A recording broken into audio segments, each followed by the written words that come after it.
Cool. All right, can everyone see my screen? Yes. Yep. Okay, awesome. So I'm just going to go through this and then take questions after, and hopefully you'll find this of benefit. Obviously, what we were talking about today is Google My Business, which is Google's free resource that they've really been promoting over the past several years as a wonderful way to let users that are searching your business on Google know what's going on, right? It collects all the information that Google has about you and puts it into an easy, convenient place for them to find everything about you. And that has always been best practices and something that at Wheeler we have encouraged businesses to stay on top of. And you know what? Now more than ever. Now, we did a version of this webinar about a month, maybe even a month and a half ago. And then, of course, it was very much, it looked a little different, but I think especially as businesses are beginning to open up and as we're, now in phase 1 and whenever phase 2 happens, that sort of thing, as businesses are kind of pivoting and having to make decisions about whether or not they will open, or if you are open, what that looks like. This is something that you can't afford to integrate into that decision. Google certainly knows that. And so because of that, Google has actually gone in and put some really cool stuff into your Google My Business profile that is very specific to COVID.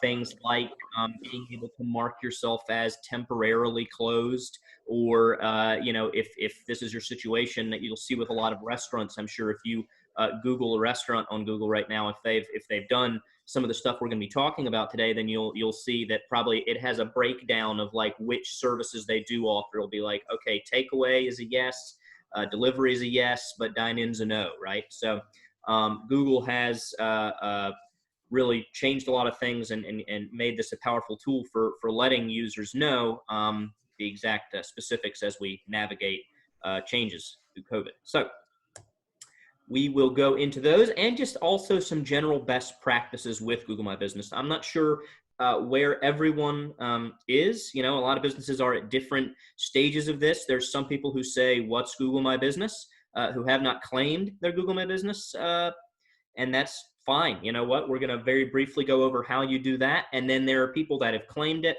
that are maybe doing some updating of their Google profile, but they're maybe not taking full advantage of all the different tools that we will kind of briefly go through here. Everything that I am talking about here today, not only, again, I'm happy to answer any questions anyone has about this, but we also have some pretty cool sort of white pages that walk you through step by step a lot of the things that I'm talking about. So if you see something that's of interest, but you don't feel the need to furiously write it down, we can send you those as a follow-up. So I'm going to show you a lot of the things that are highlighted here that are specific to COVID guidelines. But before I go into the COVID specific stuff, for anybody who might be a newbie, why should you not just claim your Google My Business listing, but why should you regularly update it? What is so important about that? Well, it's one of the primary places that users find information about your business when they search you. This is kind of a powerful statistic that continues to change, but more and more what Google is revealing is that so many of the users on Google are doing zero-click searches. Not only are they not going past the first page, right? So for the longest time, as people have been coming up with their SEO plans, they've been trying to think of, okay, well, how do I get to page 1? How do I get to page 1? And of course, it is paramount that you get to page 1. But even further than that, having your Google My Business set up is so crucial, because almost 49% of Google searches for a business are now zero-click searches, meaning somebody typed in that search, hit enter, and then did not click on a Google AdWords ad, did not click on an organic link in that search. Half of people, you'll see there, just do that search, see immediately what they want to see and take no further action. And the best way for your business to be visible in that short window of a digital transaction is going to come through maintaining your Google My Business. The Google My Business can look like a lot of different things. One thing that it does is Google My Business is where you see an example here of like this jewelry store, your snack pack listing or your local listing, which is basically where Google is pulling info from your business page and populating it there in the Google Maps section of a search. It is also drawing from your Google My Business information when you do a search and you see this over here on the right, your Google My Business profile or your knowledge graph. So all of the information that shows up when you search a business right there is included or falls under the purview of your Google My Business page. And of course, even if you just use, like if you have the Google Maps app on your phone and you search the business there, all the information that comes up in Google Maps comes from Google My Business. So again, really important, and it's very, very versatile as far as all the different ways that users are finding your business. And of course, sort of we touched on this a little bit earlier, the big thing is that there are over 200 factors that Google uses when it's determining search engine ranking, when it's determining your website's SEO. But one of the absolute basics, one of the essentials of that process for your business is to have everything in order in your Google My Business. So if you have not claimed your business, that is fine. It is free. It is easy to do. The way that you'll maybe know that is if you search your business and you see that knowledge graph over on the right side we talked about, but you probably didn't populate that information. Well, probably that info was populated from Google, just from the information that they were able to get from you. Or even from users suggesting your hours or suggesting edits about your services, things like that. But you'll see at the bottom a lot of times it'll say, do you own this business, in small light gray text? Do you own this business or claim this business, ? That means that it has not been claimed. All you have to do is go to google.com/business, create a profile and claim your business. Very easy to do, very worth your time.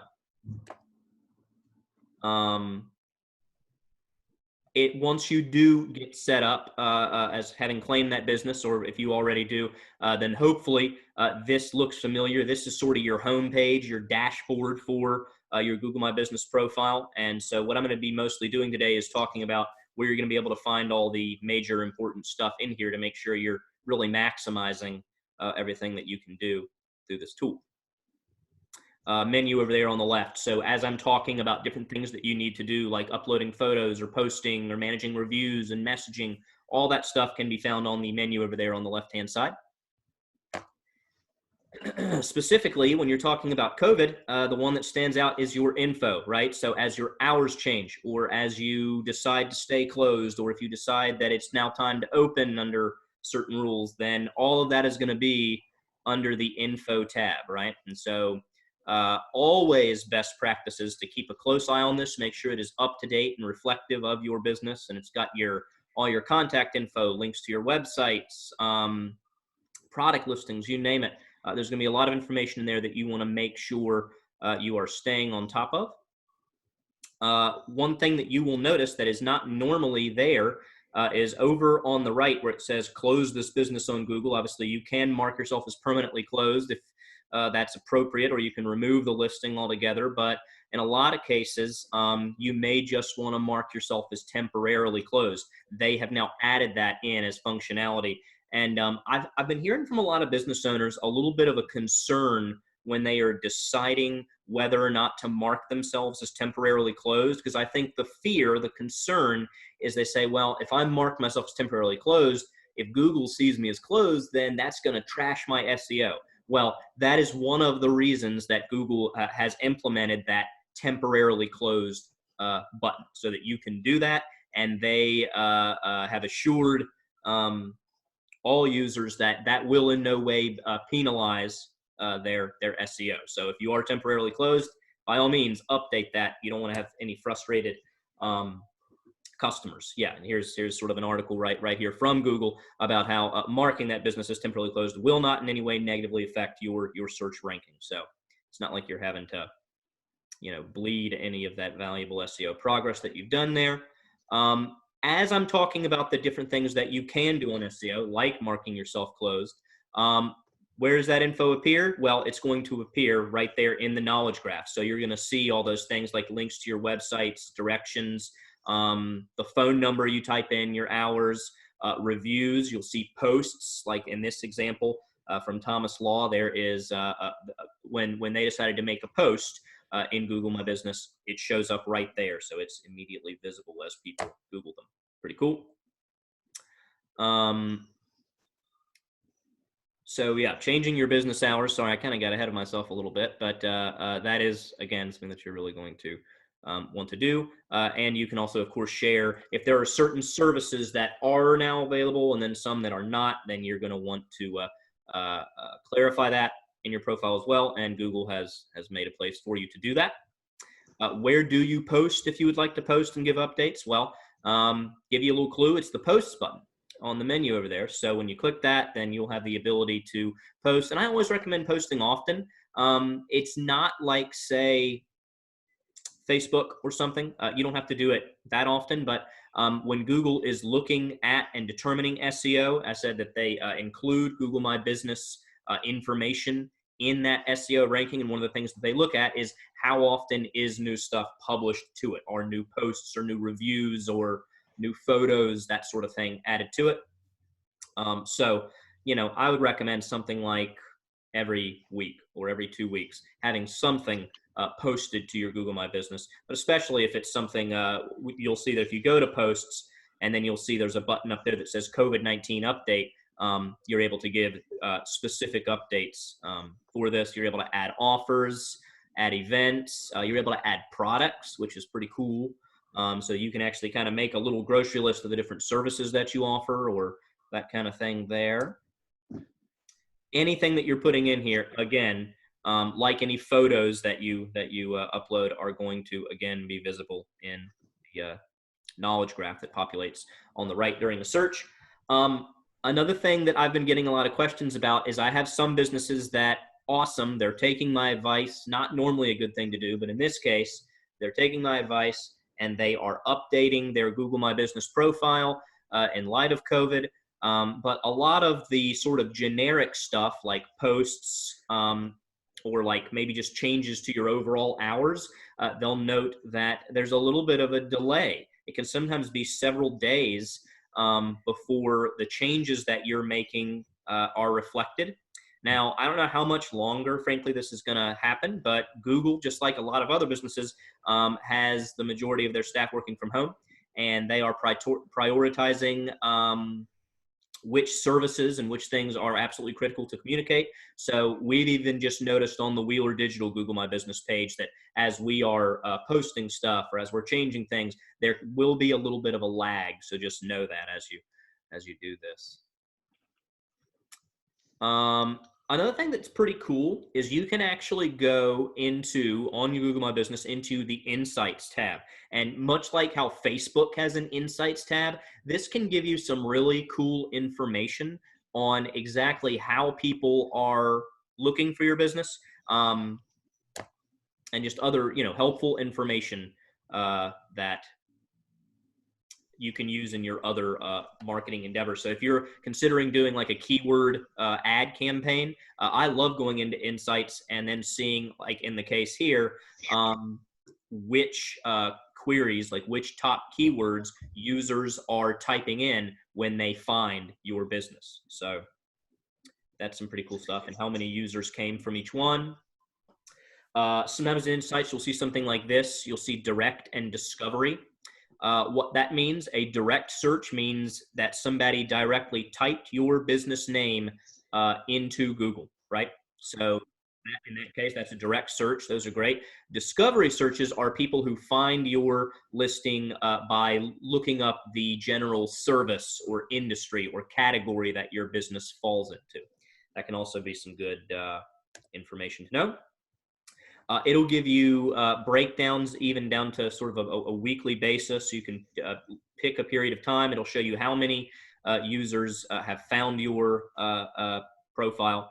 and give you a timeline of that. If you want to sort of look at that and compare that to your website traffic, or even just your referral traffic from lead form fill outs on your site and stuff like that, that can be really helpful as you're determining how people are finding you and where a lot of your leads are coming from.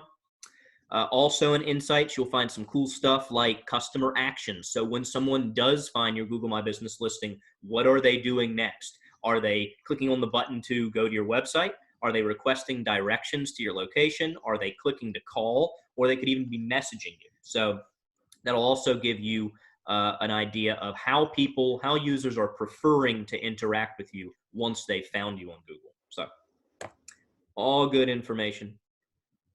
And you'll even see in this case an example of, it'll give you the zip code of if someone is requesting directions to one of your locations, where that user came from down to the zip level, which is pretty neat too. You can break down even just the total amount of calls by day, and you can kind of correlate that with as your leads came in. Excuse me.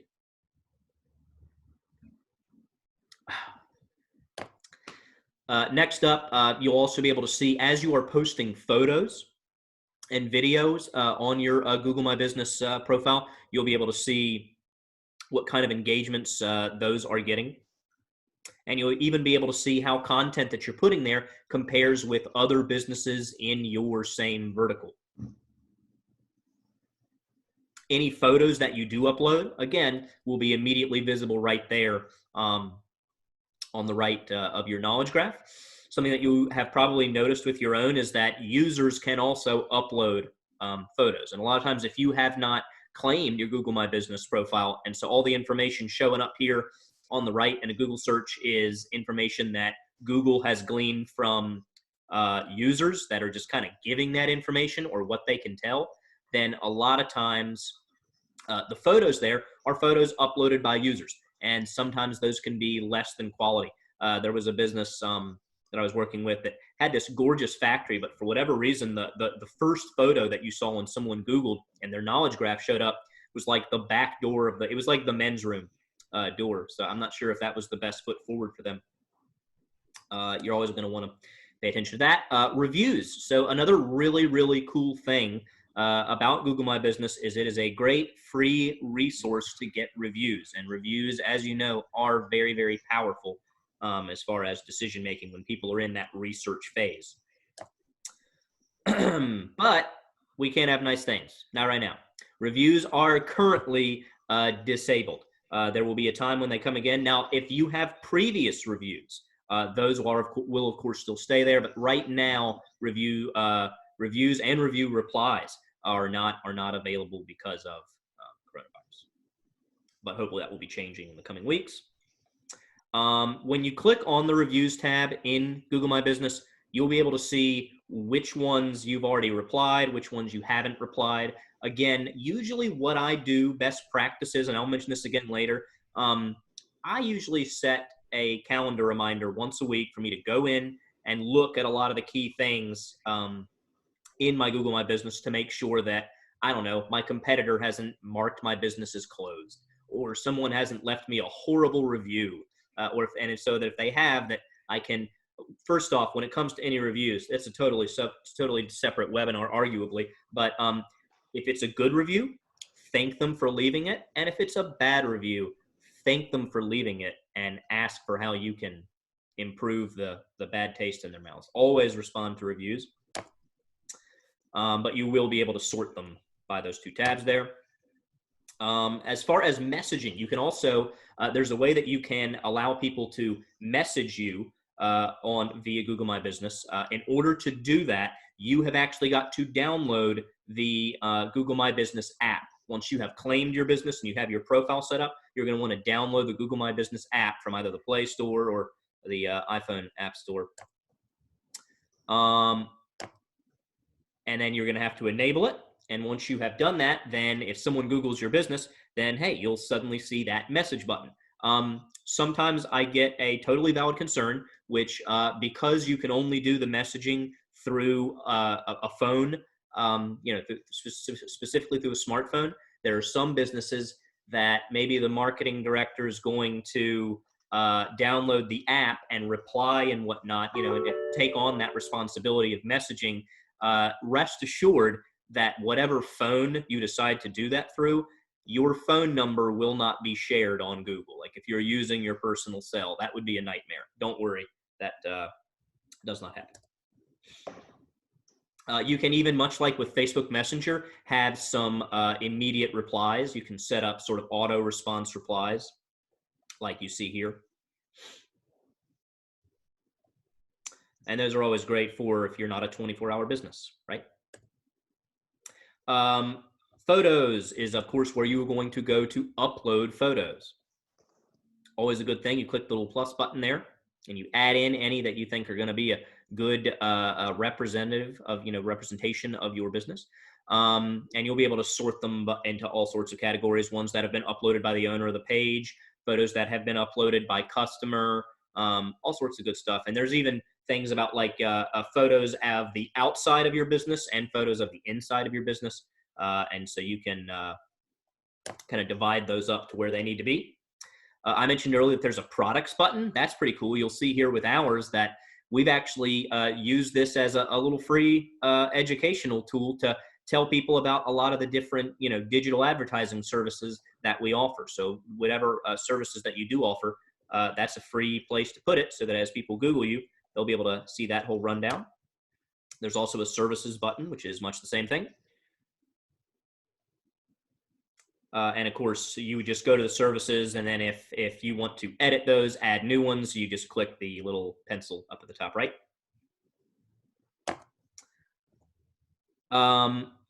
So this is actually pretty good info. If you do not have a website, you certainly need to change that.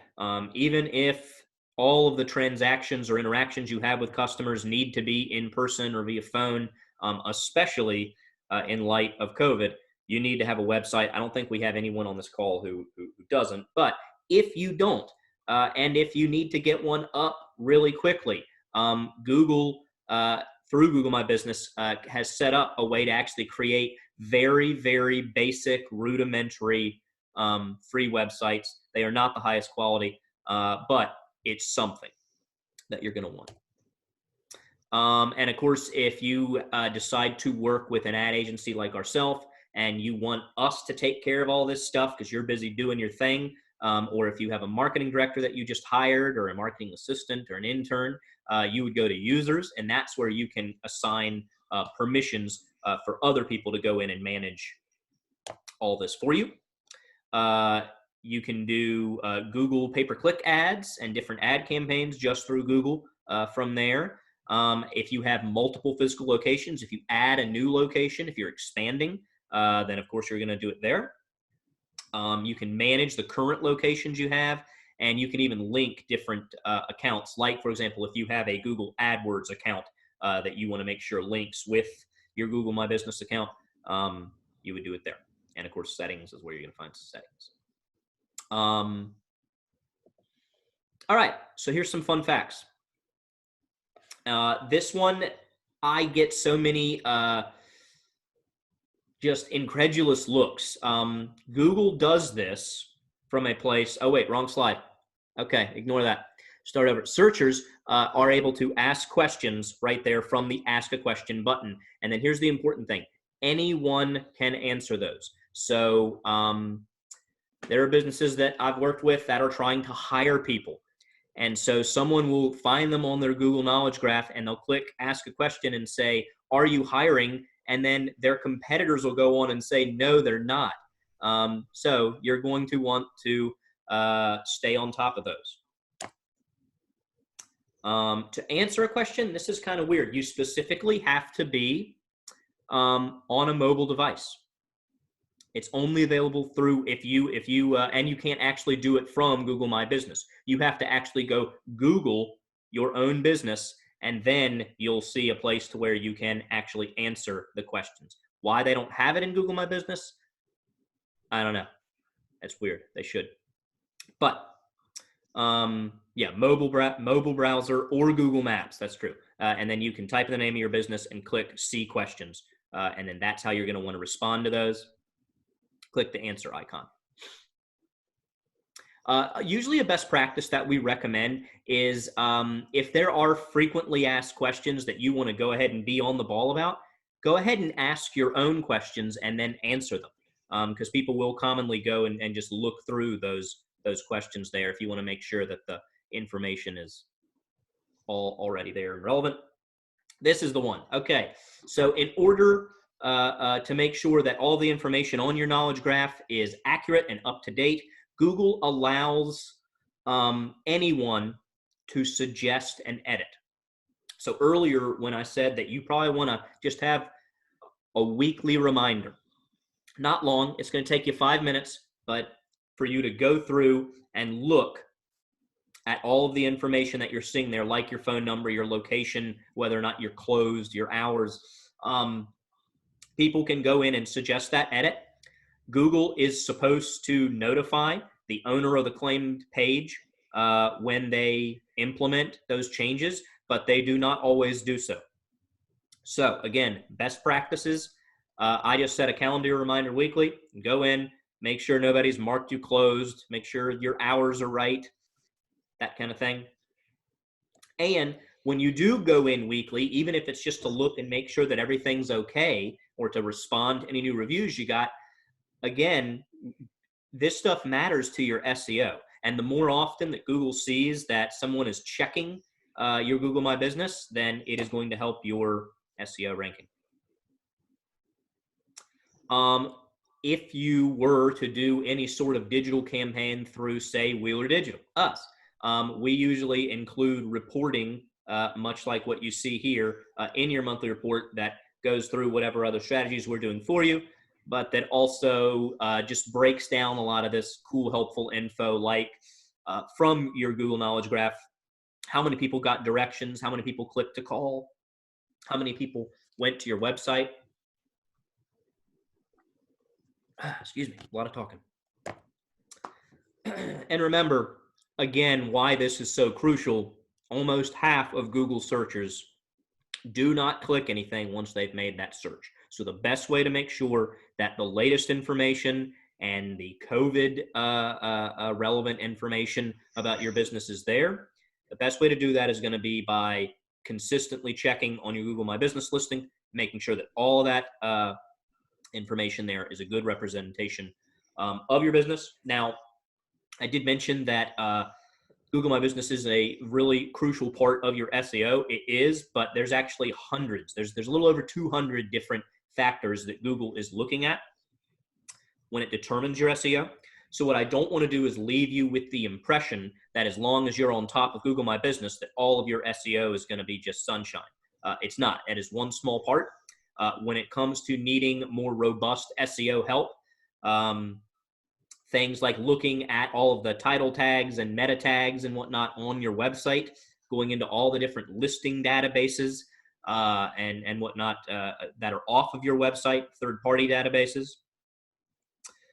Those are all things that we offer through paid SEO campaigns, things like even just reputation management, so that as other people are maybe writing nasty blog reviews about you somewhere, well, we have ways of aggregating all of that so that it's in one easy place for you to respond.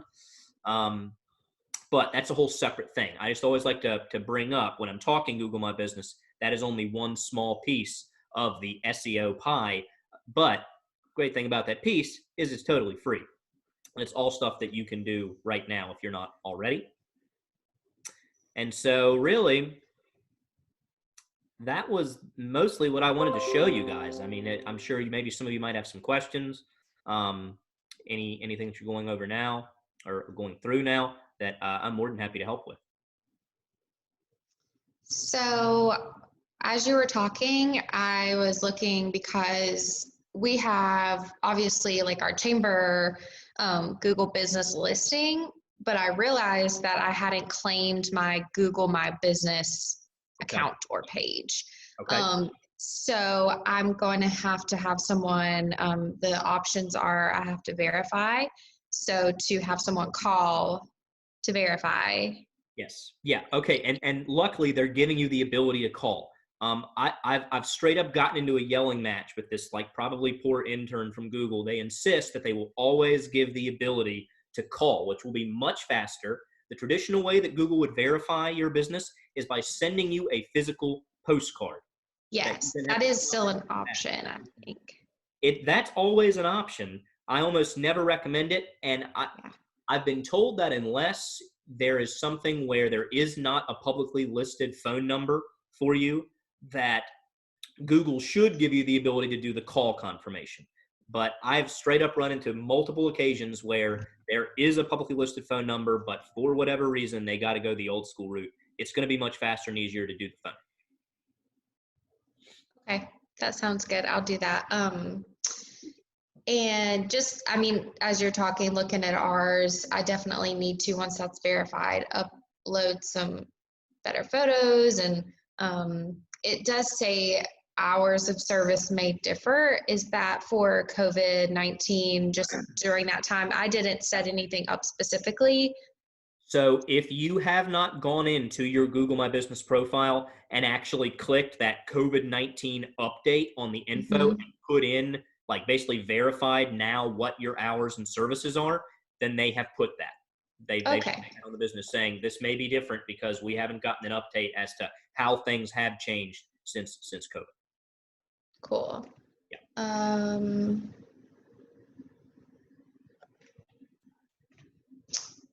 Yeah, I don't see anything else.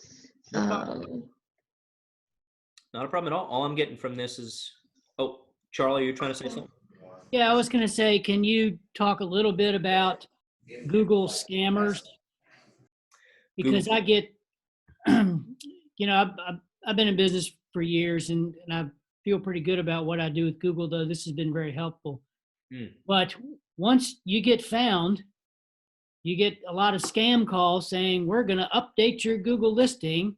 Yes. And they're robocalls and they come from all over the country. I think it'd be a good idea for you to address that because Google does not call you. No, absolutely not. What a wonderful point. No, Google does not call you. And there are so many, you're absolutely right, scammers, frankly, that do that.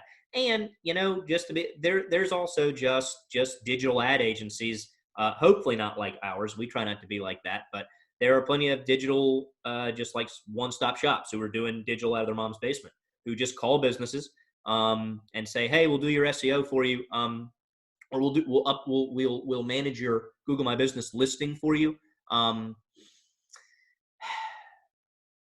All right, how do I say this? There's a good way to say this, and I'm trying to find the right way to do so. There are plenty of companies that we do their Google My Business listing for them. We include that update as part of other digital strategies that we're doing with them. Certainly, there may be cases where, because of the amount of time that you have, where that's going to be the best thing to do. But to avoid a sweeping generalization, those types of calls that you get, those scammers, a lot of times it is that it is a scam, especially if they have any kind of sort of immediate, well, you can just kind of give me your info now and we can get started. You certainly want to avoid those. Another thing that I hear often, just to sort of play off of that, is that sometimes businesses, I've heard some nightmare stories of businesses who get 1-star reviews, and those 1-star reviews are either from competitors or it is some kind of bot or scam. You know, some they're not sincere 1-star. It's not actually someone who had an unpleasant experience and they're ticked about it. In some cases, it's something a little more malicious in nature like that. And this is the one where I wish I had a better answer, but at least this is a true answer. There is no way to get rid of any of those bad reviews. Now, if you have reviews like that, the number one way to combat that is to flood your profile with good reviews. So whenever you have someone who's got multiple 1-star reviews, again, best practices is always to actually reach out to them and reply to that review. And because that way, even besides that person, besides that individual, even if maybe, let's say that person's a competitor, and whatever you say, they're throwing it back at you, and they're just not to be satisfied here. Other people that are viewing on Google and that go into those questions will be able to see that you took the time to reply. So that makes an awful big difference. But when it comes to how do you get rid of bad reviews, you can't, but you can make the effect of them a lot less powerful by getting a bunch of 5-star happy reviews and growing those and soliciting your clients for those. So I know that wasn't exactly what you asked, but in relation to the scammers as well. Yeah, anybody who's calling you about that. I noticed. Oh, sorry. Go ahead, Josh. Sorry, I have a quick question. So I've looked up our website on Google here, while we've been doing this, and I was under the impression that nobody here is, in control of that account or has claimed the business or whatnot, but I don't see anything that says, claim the business, or do you know who owns this business? So what's your advice for the next step on trying to figure out where that's at? Absolutely. Great point. So normally that means that somebody at some point claimed it and then nothing's happened since. You are going to almost act like it is not been claimed. You're going to want to go to that google.com/business and you're going to want to create a profile and claim the business. And then once you type in like the address and name of the business, if there is a previously existing account, then it'll say, hey, this is from a previously existing account, and there will be a pretty simple process for how you merge those two and how you can kind of claim or recover whatever has been set up there. Sorry, I think you're on mute. I said, thank you for telling me that. I'm sorry, I was on mute. I said I had written that down earlier in the slideshow, but I guess I overlooked that, but that does make sense. Not a problem. Well, I was talking real fast, so everyone keep in mind that if there's anything that I went over here that you're like, what was he talking about? We have a guide that's got like screenshots and got step-by-step on how to do any and all of these things. So as soon as we're off of this, send it out. Yeah, I've got Okay, cool. Yeah, we'll definitely send it out. Talking about reviews, I did have a question. Would you ever, so I know of, they're not members currently, but I know of a business and has some not so great reviews. Mm-hmm. Is that something that you would feel, I don't know if they might not be aware, I didn't see any responses to any of the reviews. Would you suggest as like coming from a chamber person, or just kind of bringing that to an attention to say, we just we did this segment and it's kind of important if you want to, I don't know if you're aware, but there are a lot of kind of some comments and just different, this is how you can help yourself and your business. And maybe you can do some sort of internal campaign to turn that around for you guys. So I don't know if it's appropriate, or how do you go about having that conversation? Maybe if they're so busy, a lot of businesses are so busy that they just can't keep up with managing or paying attention to their Google business reviews. And they're more focused on website reviews or social media and things like that. So would you suggest someone maybe bringing that to their attention in a nice way? Absolutely. No, okay. Absolutely. Especially because, besides those white papers that Cindy's going to send out, we're going to have a recording of this webinar on our website too, if someone wants to watch it whenever they do have time. No, that would be a great service to them that I'm sure they would appreciate, just to say, hey, do you know these reviews are here? And do you know how to respond to them? Because keep in mind, again, that the only way that they can respond to them is to go into a mobile browser, search it, click on questions, and then select the question, hit answer, right? So even though it's not actually that hard to do, a lot of people maybe just don't even know, either aren't aware of those questions or don't know how to best go about responding to them. So yeah. Okay, that would be good. And that's helpful because they probably, their business does very well. It's just, there's isolated incidences where there are some things and people take to the internet to relieve those comments. So. Oh yeah, it's within it makes everyone treat it super well. Yeah, okay, cool. I would add to that if I ever saw a bad review for a business that I was aware of, especially if they were a client or a friend, I immediately contact them and say, hey, have you seen this? And try to help them if I can. And that's just being a good person. Yeah. Absolutely. Absolutely. Okay. I'll do that, Charlie. Well, one of the things I noticed today that, Karen McQueen on Facebook is railing about the government of the city of Radford not buying stuff from Southwest Outdoor Power. And there's a shitstorm on Facebook in the last hour. Oh. So, Drama. I guess that's kind of one of the downsides of working from home. And, my business has had to really collapse during this, is I spend way too much time on social media. And I think everybody is. Everybody's kind of on edge too. Yeah, it's a good combination. Yeah, absolutely.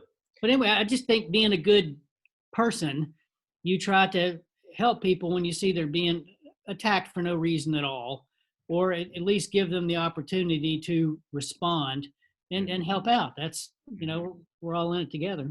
Absolutely. And business reviews are so influential. If, you're going out of town and, I know Chelsea's on here, so I'll pick on the hotels, but if you're going out of town and you see a bad hotel review and you're like, and if it's like continuous, one is an isolated thing for me or a couple, I take it with a grain of salt. But personally, when you're, trying to look for a service and it's,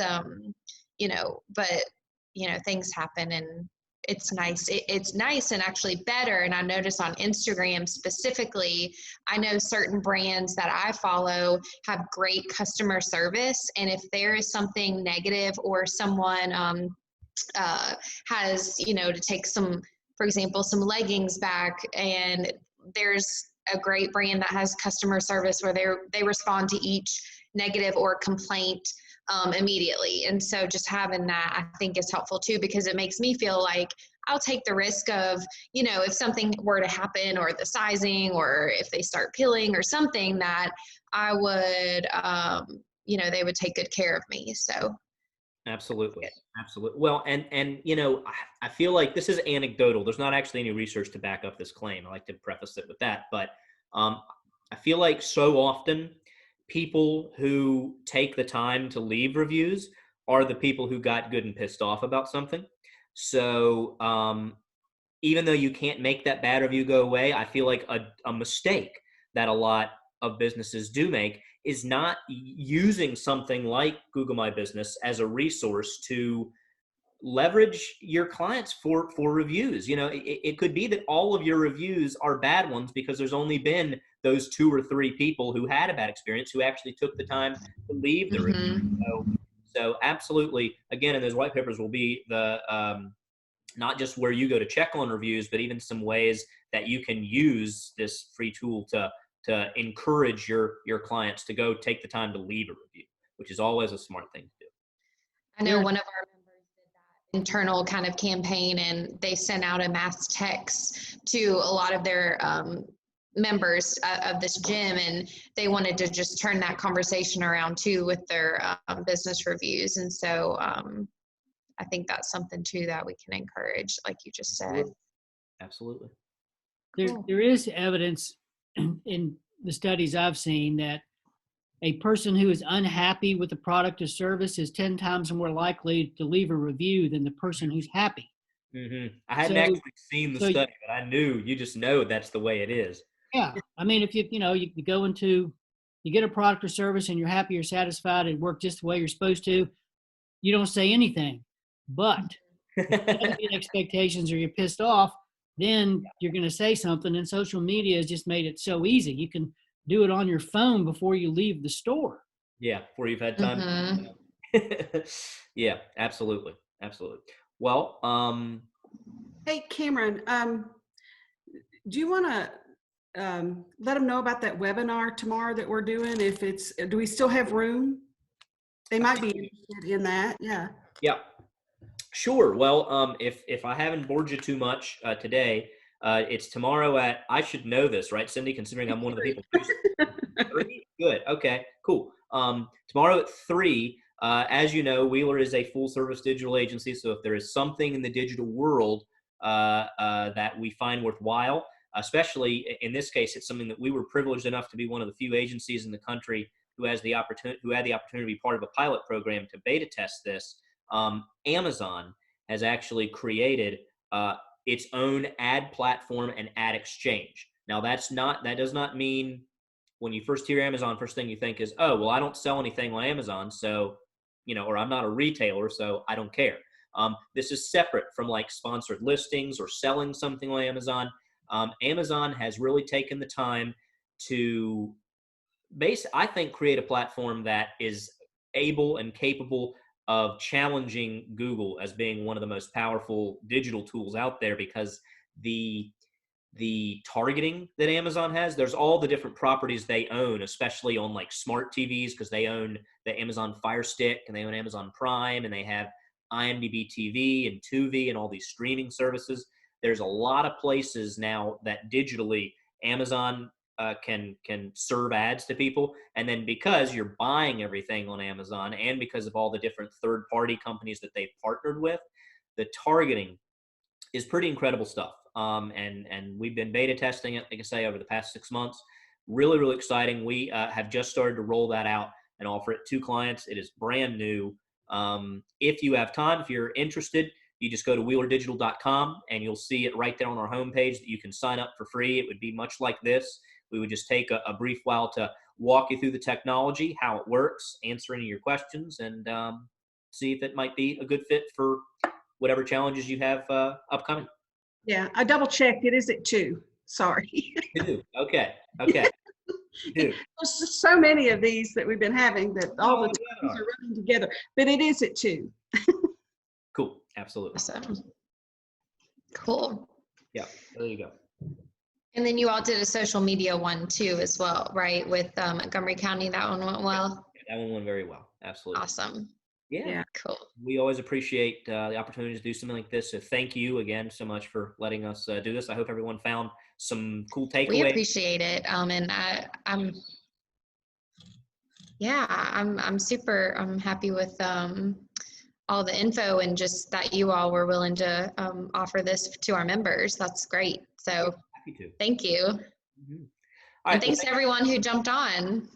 Yeah, absolutely. No, hey, you kidding? If we got to help somebody, then it's worth it. Awesome. And so Cindy will send you the white pages to kind of distribute to everybody as far as step-by-step instructions on how to do a lot of this stuff.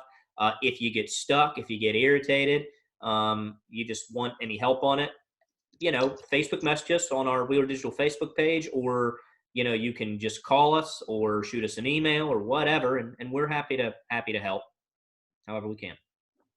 Sounds good. Thank you so much. All right. Thanks, everybody. All See you, right. everybody. Bye. See you guys.